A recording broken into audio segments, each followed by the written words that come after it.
అందరికీ నమస్కారం. ఆ వీడియోలో ఉన్న ఆ మహిళను నేను రైల్వే కోడూరులో గవర్నమెంట్ జాబ్ చేస్తూ ఉంటాను. గత సంవత్సరంన్నర ముందు జూన్ 14, 2024లో రైల్వే కోడూరు ఎమ్మెల్యే అయిన ఆర్వా శ్రీధర్ గారికి నేను కంగ్రాచ్యులేషన్స్ చెప్దామని చెప్పేసి ఫేస్బుక్ ద్వారా మెసేజ్ చేయడం జరిగింది. అతను మొదటి రోజు అయినా సరే నాతో 2-3 గంటలు మాట్లాడారు. లాస్ట్లో అతని నెంబర్ నాకు ఇచ్చి నా నెంబర్ అతను తీసుకున్నారు. టెలిగ్రామ్ అనే యాప్లో నాకు మెసేజ్ చేశారు. నా గురించి అంతా తెలుసుకుంటూ వచ్చారు. అంటే నువ్వేం చేస్తూ ఉంటావు, ఎక్కడ ఉంటావు, నీకు పెళ్ళయిందా, నీ భర్త ఏం చేస్తాడు, పిల్లలు ఉన్నారా, ఇదంతా తెలుసుకుంటూ వచ్చారు. నా భర్త నాకు దూరంగా ఉంటున్నాడు అనేసి తెలుసుకున్నారు. నేను నా బాబుతో ఉంటాననేసి నేను చెప్పాను. అలా అనుకోవద్దు, నువ్వేం ఒంటరివి కాదు, నీకు నేనున్నాను, ఎటువంటి సిచ్యువేషన్ అయినా సరే నేను నీకు ఉంటాను అని చెప్పేసి నెక్స్ట్ డే నుంచే నాకు అటువంటి ప్రామిసులు చేయడం జరిగింది. అటువంటి భరోసాలు ఇవ్వటం జరిగింది ఆయన నుంచి.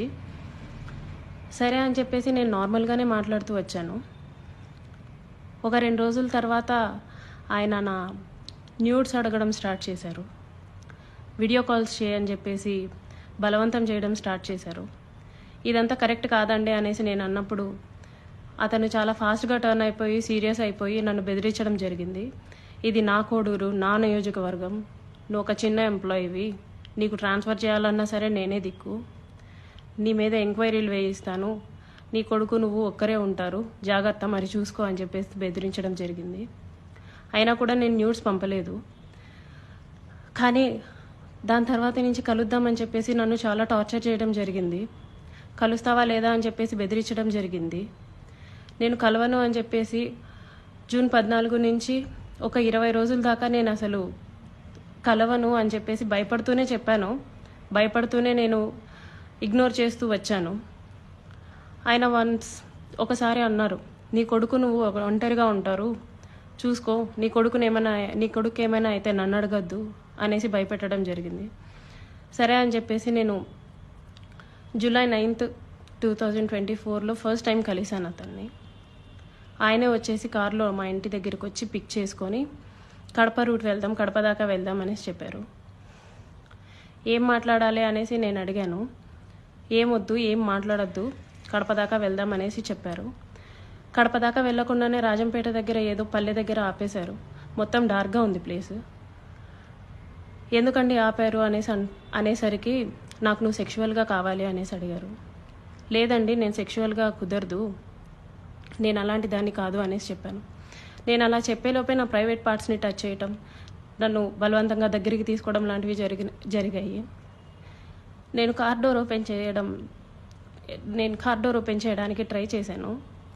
అతను నా జుట్టు పట్టుకొని వెనక్కి లాగేసి నన్ను గట్టిగా కొట్టారు. 2-3 సార్లు కొట్టారు. చాలా గట్టిగా కొట్టి కార్ సీట్ని అడ్జస్ట్ చేసేసి నా మీదకి వచ్చేసి నన్ను చాలా బలవంతంగా రేప్ చేయడం జరిగింది.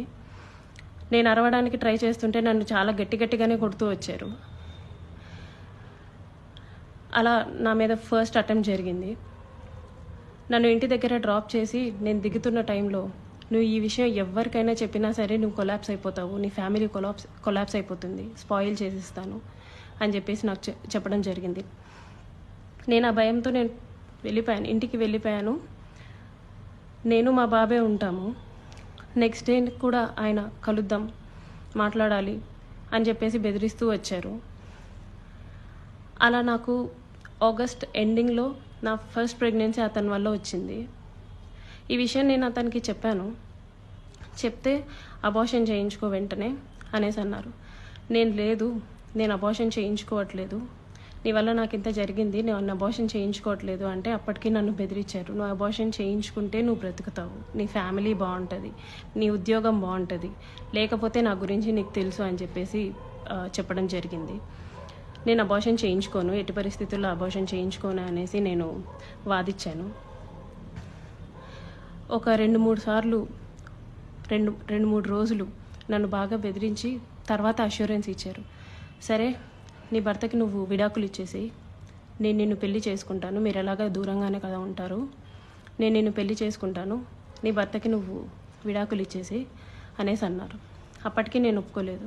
అబార్షన్ చేయించుకో, ఇది అయితే ఫస్ట్ అబార్షన్ చేయించుకో అని చెప్పి నమ్మించడానికి నేను నిన్ను పెళ్లి చేసుకుంటాను అనేసి నాకు చెప్పారు. నేను చాలా రోజులు చేయించుకోలేదు. అలా ఒక 2 months నాకు ప్రెగ్నెన్సీ ఉంది.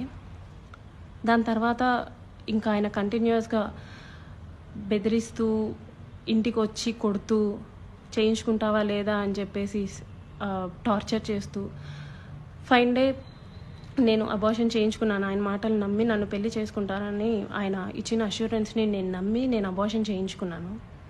ఇలా ఈ 1.5 yearలో నాకు 5 abortions అయ్యాయి ఆయన వల్ల. ఎప్పుడూ మా ఇంటికి రావటం, నాకు ఇష్టం లేదు అని చెప్పినా సరే నన్ను బలవంతంగా బయటికి తీసుకెళ్ళో లేకపోతే ఇంట్లోనో నన్ను కొట్టి మా వాళ్ళని బూతులు తిట్టి చాలా రకంగా నన్ను సెక్షువల్లీ అటెంప్ట్ చేయడం జరిగింది.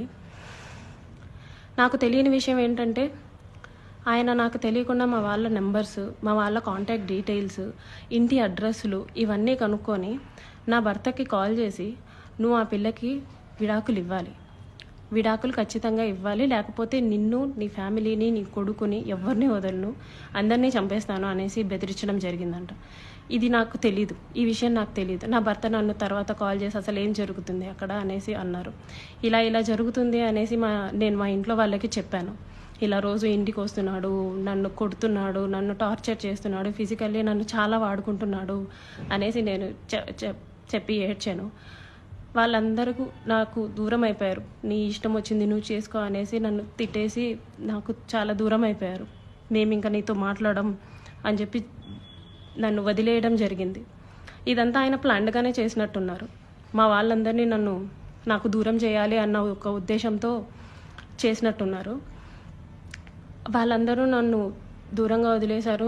మా ఆయన మా బాబుని తీసుకెళ్ళిపోయాడు. నేను ఒక్కదాన్నే ఉంటూ వచ్చాను. గత 6 నెలలుగా నేను ఒక్కదాన్నే ఉంటూ వచ్చాను. నేను నా ఒంటరితనాన్ని, నాకు పేరెంట్స్ లేరు, అమ్మ నాన్న లేరు అడగడానికి చేయడానికి, అమ్మ నాన్న లేరు. అతను నాకు అష్యూరెన్స్ ఇస్తూనే వచ్చాడు, మ్యారేజ్ చేసుకుంటాను ఎక్సెట్రా అని చెప్పి. ఇలా వీళ్ళందరూ దూరం అయిపోయి నా గురించి ఎవ్వరూ అడగడానికి కూడా లేరు అని ఆయనకి ఒక క్లారిటీ వచ్చిన తర్వాత ఈ 1.5 year నాతో ఉండి నన్ను ఇష్టం వచ్చినట్టు సెక్షువల్లీ వాడుకొని లిటరల్లీ నన్ను కొట్టి బలవంతంగా చాలా అంటే చాలాసార్లు చేసి January 7, 2026 ఒక 20 days ముందు నేను నిన్ను పెళ్లి చేసుకోను, నువ్వేం చేసుకుంటావో చేసుకో, నీ ఇష్టం వచ్చింది చేసుకో, నీ దిక్కున్న చోటు చెప్పుకో, నీ గురించి ఎవడొస్తాడో నేను చూస్తాను, నేను మాట్లాడతాను అనేసి నాకు చెప్పడం జరిగిందండి. ఇట్స్ బీన్ 20 days అతను నన్ను వదిలేసి ఈ 1.5 సంవత్సరం నేను నరకం చూశాను. అతని వల్ల చూడాల్సిన నరకం అంతా చూశాను. నాకు ఇప్పుడు న్యాయం కావాలని చెప్పేసి నేను కోరుకుంటున్నాను. దాని గురించి పోరాటం చేస్తున్నాను.